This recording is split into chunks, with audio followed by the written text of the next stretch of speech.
Well, hello, and happy Wednesday. Is it afternoon? Yes, Wednesday afternoon here in North Texas. How is everybody doing on Hump Day? It's Hump Day. As you're hopping on y'all's wave, say hello. I'd love to go back and say hello to you as well. But let me just tell you, you guys know I'm in this little challenge, but I love that I am finding information that has been helping me. Hi, Nida. And I hope that what I share with you is helping you as well. So, question, are you making resolution mistakes, right? You want to know what they are? Have you ever wondered, why do resolutions fail? Y'all, my name is Jennifer Bell, and I am on a mission. I'm on a journey to be fit for Him, physically, mentally, spiritually, financially, so that I can do all that He is calling me to do, He being God, with a spirit of excellence.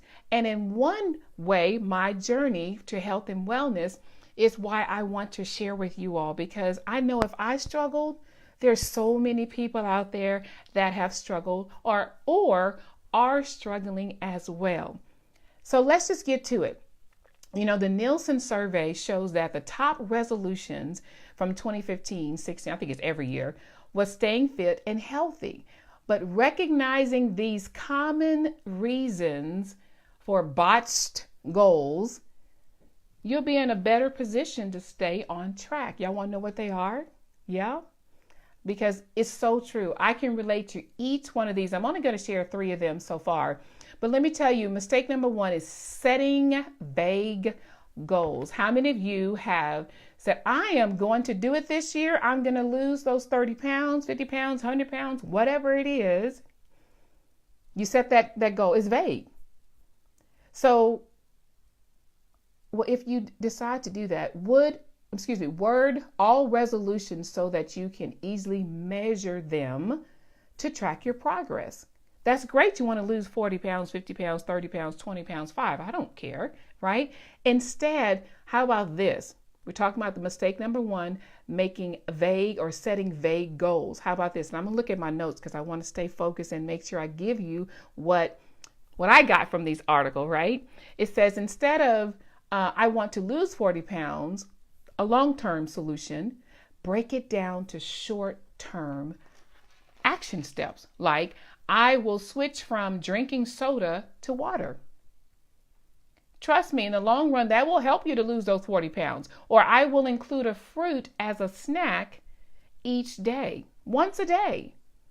That's what I call a SMART goal. When you make SMART goals specific, measurable, attainable, meaning it's got to be realistic, right? Realistic, and time bound. Time bound kind of propels me into mistake number 2. We're not setting a time frame to hit our goals. That's the T in the SMART goals, right? Be realistic when you set your goals now.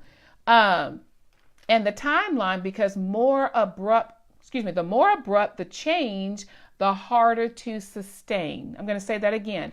The more abrupt the change, the harder to sustain. So if we make slow and gradual goals, that's the name of the game. And I have to talk to myself. I was working out with my friend this morning, and I'm like, oh my gosh, when am I going to see some change? When am I going to see all this work that I've been doing?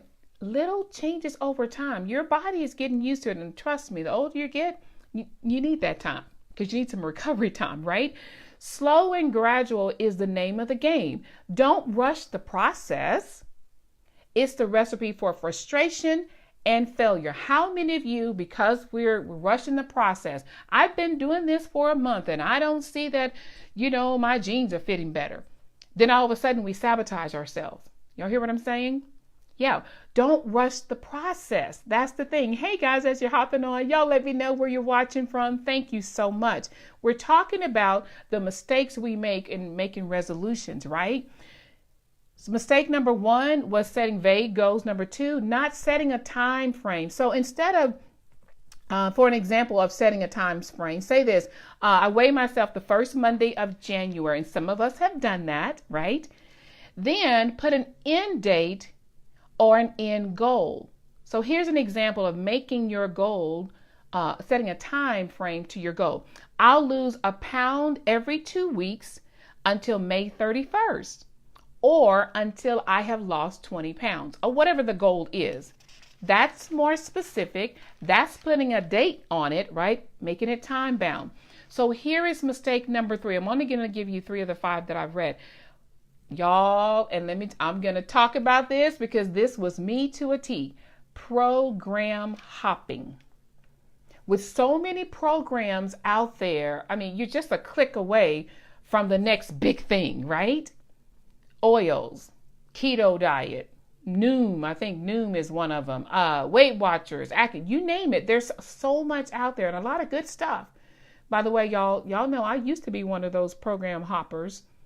The 4 major weight loss programs. Yeah, until I came to the one program, 3 simple steps every day for the first 30 minutes of waking up has helped me to lose and maintain a 50-pound weight loss because I didn't program hop anymore. So if we aim to focus on one program and just trust it, trust the process, stay consistent, you can always change the routes to where you're going. But the more you look for several answers, the more confused, anxious, and unsure you will become. I can tell you that because when I was counting points, then all of a sudden this other program came. I said, oh, but that's even easier because I can get the food in the mail and I'll just eat the food. Then all of a sudden I'm like, oh, well, if you go do this, stay consistent with what you have. You don't need a new program. You just need to be consistent with whatever you're doing and give it time. That's what I finally did, guys. And it's been 4.5 years now. 4.5 years. The same 3 steps. First 30 minutes of waking up for 4.5 years. I've not topped programs. So just to recap, because this is a quick little live. If you're making these resolution mistakes, here's something you can just kind of evaluate yourself. Mistake number 1 is setting vague goals. Don't just say you want to lose 40 pounds this year. Break it down into increments. Start by drinking an extra bottle of water. Start by eating a fruit, adding fruit to your day, whatever the case may be. Mistake number 2, not setting a time frame. Put a time on it. First Monday in January, you weigh yourself, and I want to lose 2 pounds a week, every 2 weeks until May 31st, or until I hit my goal weight, 20 pounds lost, or whatever the case may be. And mistake number 3 is program hopping. Just stick to it. Stick and stay. You know, there's an ebb and flow to everything that we do. But the more we sustain and be consistent over time, we will experience the results that we seek. All right. So I hope this was helpful. It was a quick little live real quick. And I appreciate you guys for hopping on. Please share, tag your friends if you feel like it's something they could hear as well, could get some value from. And also, if you want to know the other 2 mistakes that I was reading about, just drop me a message. I don't mind sharing it with you at all. So remember, no matter what's going on in your life, no matter what the situations that go in your life, you have a choice as to how you respond to it, even the information that you get. Right now, everybody choose joy. It is a choice. Have an amazing Wednesday. Until next time, God bless.